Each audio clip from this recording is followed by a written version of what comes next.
नमस्कार दोस्तों, स्वागत है आप सभी का स्टडी आईक्यू में। मैं हूं आपका दोस्त राहुल सायगांवकर और आज हम लोग एक बहुत ही दिलचस्प विषय पे चर्चा करने वाले हैं। हमारी चर्चा का मुद्दा है नेटो। देखिए, जब से रशिया और यूक्रेन के बीच लड़ाई छिड़ी है, मैं कहूँगा 6 हफ्ते हो चुके, 6 हफ्ते से भी ज़्यादा हो चुके हैं। रशिया और यूक्रेन के बीच लड़ाई चल रही है। फरवरी लास्ट वीक में लड़ाई शुरू हुई थी। काफ़ी भीषण लड़ाई चल रही है। ऑल दो नेगोशिएशंस भी चल रही है। रशिया ने कहा है कि हम कीव से स्टेप बैक करेंगे, कीव से मोबिलाइजेशन कम हो चुकी है, लेकिन अभी भी ईस्टर्न यूक्रेन में लड़ाई चल ही रही है। यानी कि लड़ाई भी चल रही है, नेगोशिएशंस भी चल रही है।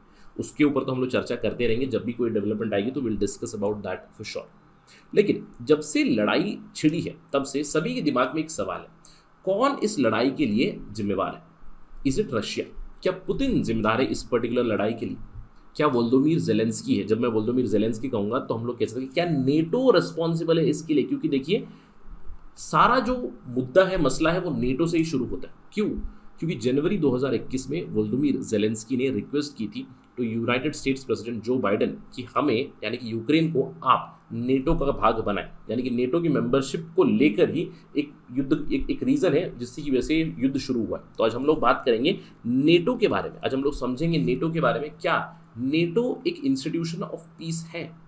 Is NATO an institution of piece? एक कलेक्टिव डिफेंस ऑर्गेनाइजेशन है। लेकिन इस पर्टिकुलर आर्टिकल में, इस हेडिंग से आपको ऑलरेडी पता चल रहा है कि हमारी डिस्कशन किस तरफ होने वाली है। It is going to be a critical discussion towards NATO. यहाँ पे क्लियरली हाईलाइटेड है, NATO is danger to the world peace, it must go. Right, this article was written by a member of Communist Party of India, D Raja. Right, so that is why it is very strong worded. लेकिन हम लोग data के आधार के ऊपर बात करेंगे NATO का अभी तक का ट्रैक रिकॉर्ड कैसा रहा है।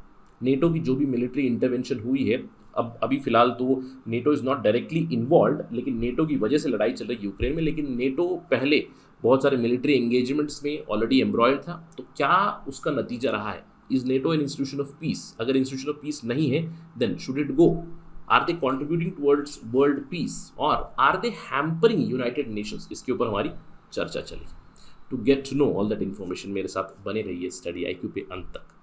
और अगर आप तैयारी कर रहे हैं कॉम्पिटेटिव एग्जाम्स की, do visit our website www.studyiq.com। आप हमारा ऐप भी डाउनलोड कर सकते हैं गूगल प्ले स्टोर से, जहाँ पे आपको सारी चीज़ें पता चलेंगी अबाउट आर कोर्सेस। ये जो कोर्सेस है आपको मदद करेगी इन योर कॉम्पिटेटिव एग्जामिनेशन, ताकि आपकी प्रिपरेशन अच्छे से हो and your probability of clearing the exam will enhance for sure. और जब भी आप कोई भी कोर्स खरीदे स्टडी आईक्यू पे, do not forget to use the code RAHUL33 RAHUL33 without any spaces। आपको 33% डिस्काउंट मिलेगा अक्रॉस स्टडी आईक्यू प्लेटफॉर्म किसी भी कोर्स पे। चलिए चर्चा शुरू करते हैं। जैसे कि मैंने आपको बताया, युद्ध चल रहा है अभी भी रशिया और यूक्रेन में कंटिन्यूसली। 6th वीक में एंटर हो चुका है। There have been mix signals, बातें चल रही है रशिया और यूक्रेन के बीच, नेगोशिएशन चल रही है, सीज फायर की जो भी डिस्कशन चल रही है, लेकिन अभी भी युद्ध जारी है। जैसे कि मैंने आपको बताया, कीव से तो स्टेप बैक लिया है रशिया ने, लेकिन ईस्टर्न यूक्रेन में अभी भी कंटिन्यूसली लड़ाई चल रही है। लेकिन जब से लड़ाई छिड़ी है तब से सभी के दिमाग में, मैंने बताया आपको, एक सवाल है, who is responsible for this Ukraine conflict? Is it Putin? Is Putin responsible for this conflict? अब अगर हम लोग अग्रेशन के पर्सपेक्टिव से देखें, yes, Putin is somewhat responsible for this aggression for sure. Right, क्योंकि Putin and Russia has been the aggressor party here, we have to call that out. लेकिन अगर हम लोग रूट कॉज एनालिसिस करें तो इस पर्टिकुलर कॉन्फ्लिक्ट का root cause है NATO. I wouldn't say Biden here per se, but it is NATO. NATO I can say is responsible for this to a large extent. क्यों? क्योंकि युद्ध शुरू होने से पहले भी नेगोशिएशंस की बातें चल रही थी। पुतिन ने ऑलरेडी अपने कंसर्न्स बताए थे विद रिस्पेक्ट टू नेटो। उन्होंने अपनी ग्रीवांसेस पहले ही बता दी थी कि नेटो की जो ईस्टवर्ड एक्सपेंशन चल रही है उसकी वजह से उनको प्रॉब्लम है। इसके अलावा मैंने आपको बताया कि जनवरी 2021 में यूक्रेनियन प्रेसिडेंट वोल्दोमिर जेलेंस्की ने रिक्वेस्ट की थी to US president Joe Biden कि हमें मेंबरशिप दीजिए नेटो की। इसके ऊपर भी ये विवाद चल रहा है, क्योंकि रशिया ने कहा है कि यूक्रेन अगर नेटो का भाग बनेगा, it would be like crossing a red line, क्योंकि ये हमारे लिए एक एग्जिस्टेंशियल थ्रेट हो जाएगा।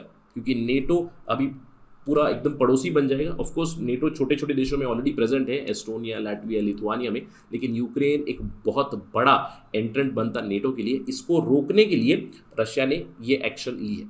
इनफैक्ट ये जो मुद्दा है यूक्रेन का, मैं कहूँगा 2008 से ही चलता हुआ रहा है, क्योंकि 2008 में जब नेटो की समिट हुई थी बुकारेस्ट में, तब उन्होंने अनाउंस किया था कि जॉर्जिया और यूक्रेन दोनों को भी वो भाग बनाएंगे नेटो का। तब से ही यूक्रेन की डोमेस्टिक पॉलिटिक्स में भी एक अपहीवल आ चुका है।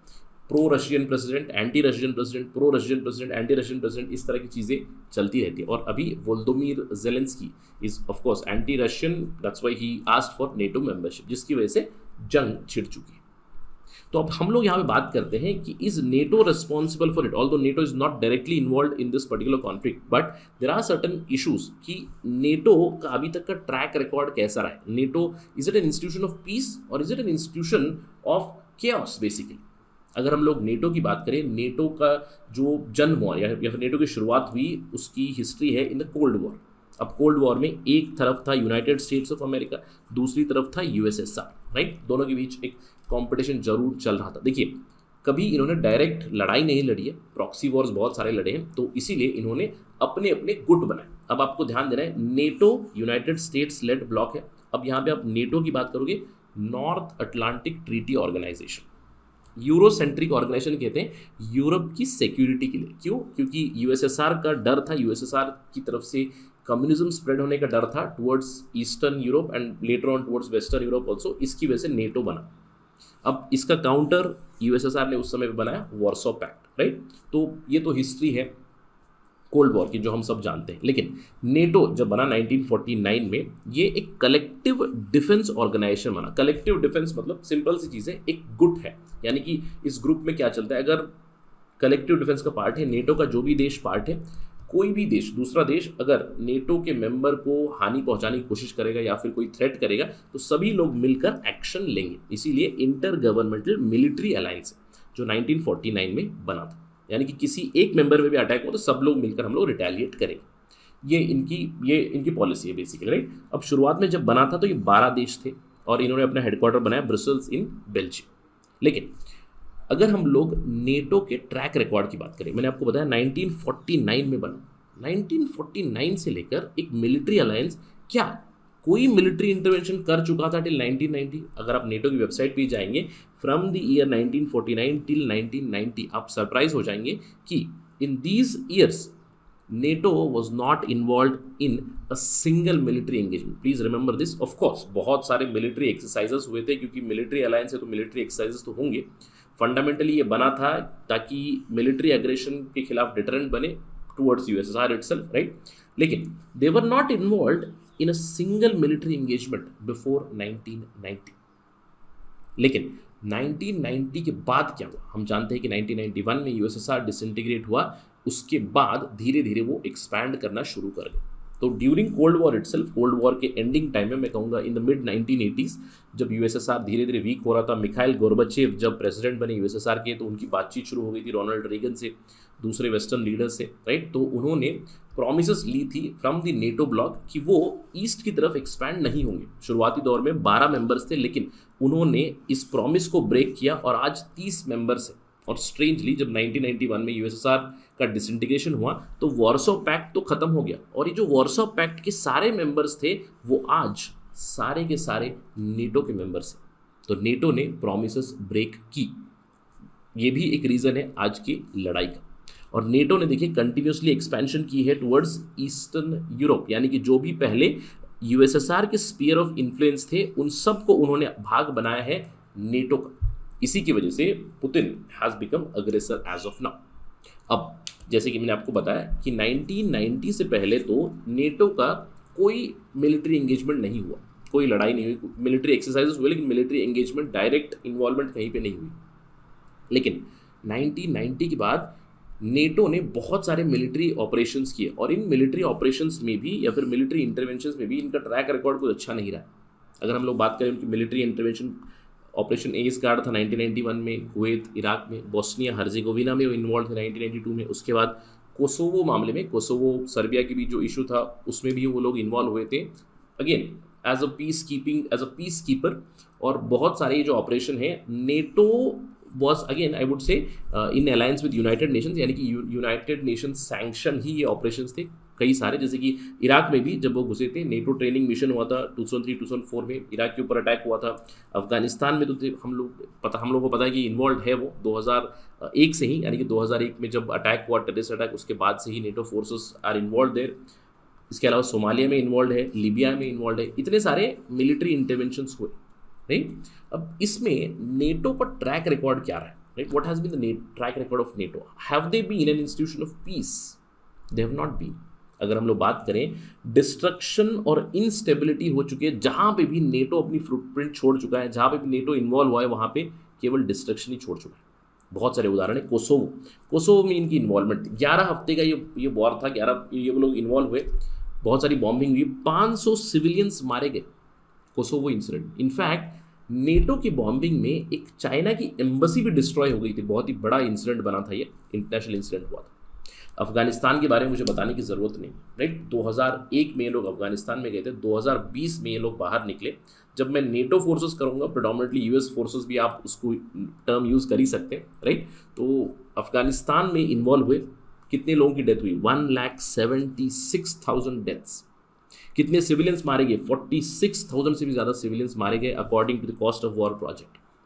इराक तो बहुत ही इनफेमस एग्जाम्पल। इराक में नेटो की फोर्सेस घुसी, इराक में जब लड़ाई हो रही थी, इराक की जब डिस्ट्रॉय करने पहुंचे इराक को, तब नेटो की forces led by United states itself, इन्होंने कहा कि इराक में वेपन्स ऑफ मास डिस्ट्रक्शन है। जब युद्ध खत्म हुआ तो कोई वेपन ऑफ मास डिस्ट्रक्शन नहीं मिला, केवल सरकार बदली। वहाँ पे सद्दाम हुसैन को डिपोज कर दिया गया, एक नई सरकार इराक में लगाई गई। आज भी इराक में प्रॉब्लम्स होती है। We talk about ISIS, terrorist organisation ISIS. क्यों? Again the roots are with the NATO operation itself to a large extent. इसके अलावा लीबिया में इंटरवेंशन की, लीबिया में बहुत सारे सिविलियंस मारे गए। ये सारी चीज़ें क्या बताता है कि नेटो की फोर्सेस जहाँ जहाँ गई है, they have not been peaceful areas, right? They have left destruction there. Please remember कि ये सिर्फ मैं आपको नंबर्स बता रहा हूँ, deaths of people, deaths of civilians, लेकिन दूसरी जो कोलैटरल डैमेज है उसके बारे में तो कोई हिसाब ही नहीं है। तो इस पूरे डिस्कशन से एक सवाल ज़रूर उठता है नेटो के ऊपर। आज अगर युद्ध चल रहा है रशिया और यूक्रेन के बीच, ऑफ कोर्स प्लीज़ रिमेंबर अग्रेसर पार्टी रशिया है, लेकिन जेन्युइन कंसर्न्स थे उनके फ्रॉम टुवर्ड्स नेटो, नेटो की एक्सपेंशन की तरफ। तो सवाल उठते हैं, नेटो क्या है? What is NATO? Is NATO an institution of peace? Perhaps not. Who has benefited most from NATO? And the answer is quite clear. It is United States of America. अब मैं समझाता हूँ कैसे। देखिए, नॉर्थ अटलांटिक ट्रीटी ऑर्गेनाइजेशन एक Washington treaty बनती है, जिसमें यूरोप की सिक्योरिटी के लिए, EU की सिक्योरिटी के लिए मैं कह सकता हूँ, एक ऑर्गेनाइजेशन बनता है। अब उसमें यूएसए भी इन्वॉल्व है, यूरोपियन सिक्योरिटी में यूएसए भी इन्वॉल्व। इनफैक्ट यूएसए का सेंटर स्टेज है। अगर हम लोग नेटो के देशों की बात करें, नेटो की अगर डिफेंस स्पेंडिंग की बात करें, अप्रॉक्सीमेटली 2019 के अगर नंबर देखें हम लोग, नेटो कंट्रीज़ की स्पेंडिंग की बात करें, तो एक साल में इन्होंने 1 ट्रिलियन यूनाइटेड स्टेट्स डॉलर्स, ये $1 ट्रिलियन वर्थ इनकी डिफेंस स्पेंडिंग रहेगी। इन कंपैरिजन रशिया की अप्रॉक्सीमेटली $60 बिलियन के आसपास रहेगी। तो इतना पैसा इनकी डिफेंस स्पेंडिंग में जाता है। और अगर आप नेटो कंट्रीज़ को देखें, नेटो कंट्रीज़ में सबसे ज़्यादा मिलिट्री इक्विपमेंट कौन सप्लाई करता है? It is United States of America. तो इस पूरे नेटो इंस्टीट्यूशन से, इस पूरे नेटो की इंटरवेंशन से, जहाँ पे भी हम लोग कहते हैं कि नेटो इंटरवीन हो रहा है या फिर NATO forces are involving themselves, it means it is basically running the United States defence economy. ये समझने की जरूरत है। Who has benefited the most? It is United States of America. अब यूरोपियन पॉलिटिक्स में भी यूएसए का दबदबा इतना बढ़ चुका है कि जो यूरोसेंट्रिक पावर्स जैसे कि Germany, France, they do want to negotiate, और at least they did wanted to negotiate with Russia, right? Emmanuel Macron ने क्लियरली ये बता दिया है कि नेटो एज एन इंस्टीट्यूशन, इसके अंदर यूएस का दबदबा बहुत बन चुका है। यूरोसेंट्रिक हमें बॉडीज चाहिए। तो clearly NATO has not remained N institution of piece, in fact it has become an institution for fight, right? अब दूसरा सवाल उठता है, शुड नेटो बी डिसबैंडेड? क्या नेटो को खत्म कर देना चाहिए? नेटो के बदले क्या एक यूरोसेंट्रिक बॉडी दूसरी आनी चाहिए? या फिर एक सिंपल सा सवाल बनता है, हमें विश्व में कलेक्टिव डिफेंस चाहिए या फिर कलेक्टिव सिक्योरिटी चाहिए?